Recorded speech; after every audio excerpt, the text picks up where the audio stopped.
Hello, it's Claire from Angelic Scallywags. Welcome back to my channel. Today I'm going to chat a little bit about starting my own art business in my 50s. I'm not sure if it's a bit pretentious to make a video on starting up my own art business in my 50s, if I've actually never been to art school before and I've only been painting for about 20 months. Oh, and this small business is run from my even smaller art studio, which measures 1 metre by 2 metres. Yes, you heard that correctly, it's practically a broom cupboard. And yet it has 2 doors, one is a very cool stable door, and a window. Oh, and it has a table. Everything one needs to be a small art business owner, demonstrating that you really do only need a tiny amount of space to do so. At the beginning of 2023, I decided to try to do things which took me out of my comfort zone. I had already joined a choir the September before, and there was so much goodness that came out of that, I wanted more. One of the things I did was to begin painting. I've always known I was creative, but being artistic is a whole different thing. I've historically found drawing and painting really hard. In fact, my art teacher at school discouraged me from taking it at A level because she said I wasn't good enough. Now, I don't totally disagree with her. I know I'm not terribly talented, but that is why Picasso exists. Picasso? Yes, I love me a Picasso, although I can't say that was always the case. It took me studying him alongside my daughter Becca and seeing his art through her eyes. In fact, when I looked into his art and how it changed over time, I slowly began to fall in love. Art really is in the eye of the beholder, just like beauty. And isn't that just so wonderful and exciting? We each get to define what art is to us, and whether we prefer abstract over realism or religious works over cubism, it actually doesn't matter. How we enjoy art is just so very personal. And you know what? This is fantastic news for any of us wannabe artists. It means someone out there is bound to like our art. Joking aside, it offers hope that there is room for every type of artist in the world. I'm not sure why, almost straight away, I made a move from casual whimsical painter of the natural world to a small business owner. I think a few friends asked me if I'd thought about selling my pictures on greeting cards, and I figured why not? You know me, act now, think later. But sometimes this works out for the best. I mean, I'm loving every single aspect of this small business thing. Sure, it takes me out of my comfort zone, sometimes way out, and I can't honestly say it's been a roaring success, but somehow this doesn't matter, because I guess I'm learning that success looks different for every person. If my goal was to make a full-time salary from my business, then it and I am an abject failure. But that was never my goal. I think my main motivation for starting to paint was because I'm coming to the end of my child-rearing days, and more specifically, my homeschooling days. Homeschooling my 5 children has been my main job for over 2 decades. It has been my privilege and my joy. Once it ended, I was at a loss as to what I might do next.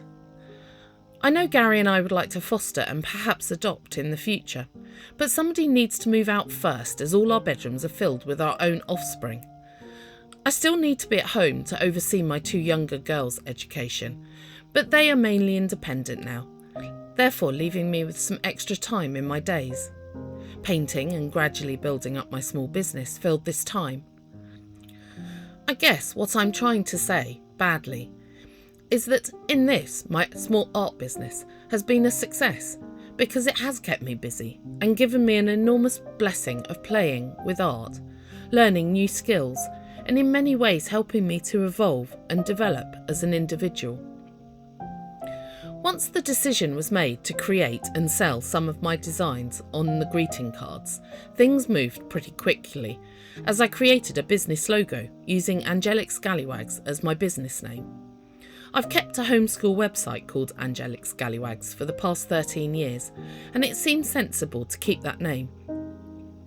You can see me at the moment creating an embroidery of that logo to hang up on my art studio door. I use embroidery in its loosest possible terms because I am no embroiderer, but you can get the gist of the logo from it at the end of the video. Next, I had a wooden stamp made with the same logo design and created 5 different greeting card designs. Almost immediately after deciding to make greeting cards, a friend encouraged me to ask a local gift shop to stock them. I found this peculiarly difficult, sitting in my car for well over 30 minutes before gathering the courage to go in. I was honestly so anxious about it that I, quoting Pretty Woman, almost peed my pants. I felt almost embarrassed to show them my designs. What if the owner of the shop thought that they were silly or rubbish?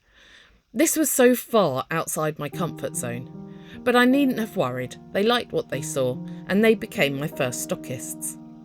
I didn't have any actual cards to give them, so I had some made up. The gift shop owner had also made the comment that once I had a design, I could use it for many things.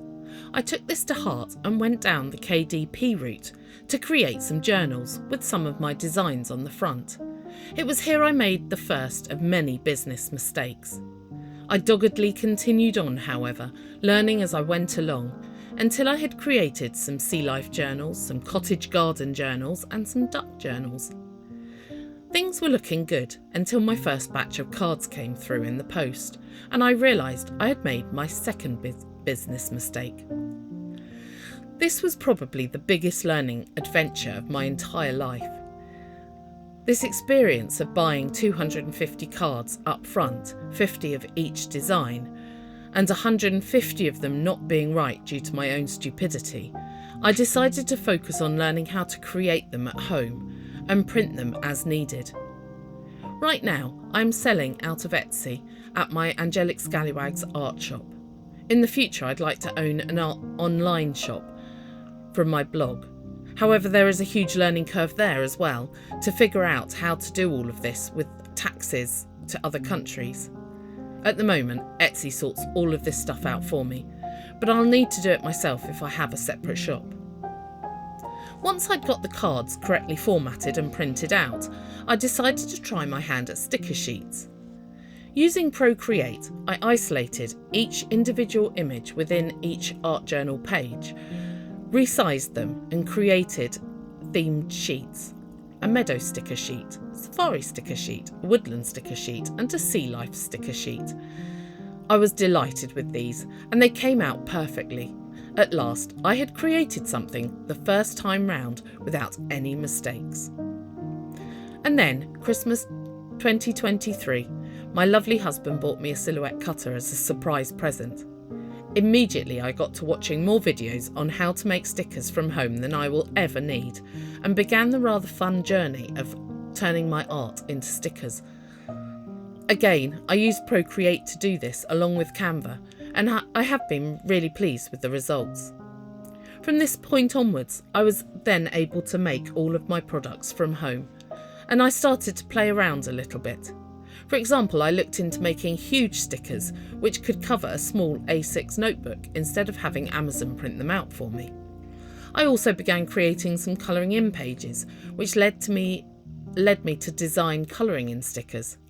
I also tried making different bookmarks, which I loved, but which were really hard to format and get back and front completely spot on.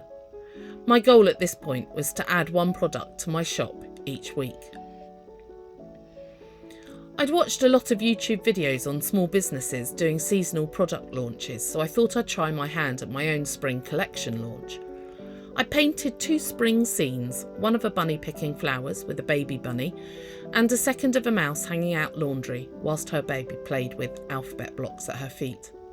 I made every product I could think of, from cards, postcards, prints, stickers, sticker sheets, notepaper and envelopes, bookmarks, and once everything was compiled, I launched them all together on the same day.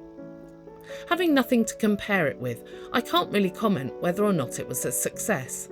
I'll be going over the details of my first year in business in my next video, so I'll not mention any specifics here. What I will say is that I noticed 2 things. The first is that in adding all the products at the same time, I had no new products to add on a weekly basis. Etsy likes shops which are active, and I could see the visits to my shop decline over time. The second thing I noticed is that I preferred working to create and add one product to my shop each week, although I didn't notice this until I had multiple assignments to hand in from my masters. Going forward, I'm going to make one product a week rather than have a launch every 3 months. This business is not my livelihood, and I therefore do not need to put any pressure on myself. I can instead enjoy the journey and build it up slowly. Next week, I'm going to go through my first year's statistics in terms of Etsy visits and purchases to give you a very honest view of my small art business in action. If you have any questions about starting out in your 50s, please feel free to ask in the comments. I'm no expert, but will do my best to answer them. And here I'll leave you with my final embroidery of my Angelic Scallywags logo hanging on my door, open for business. If you've enjoyed this video, please do like and subscribe. And don't forget to dream impossible dreams. Bye bye.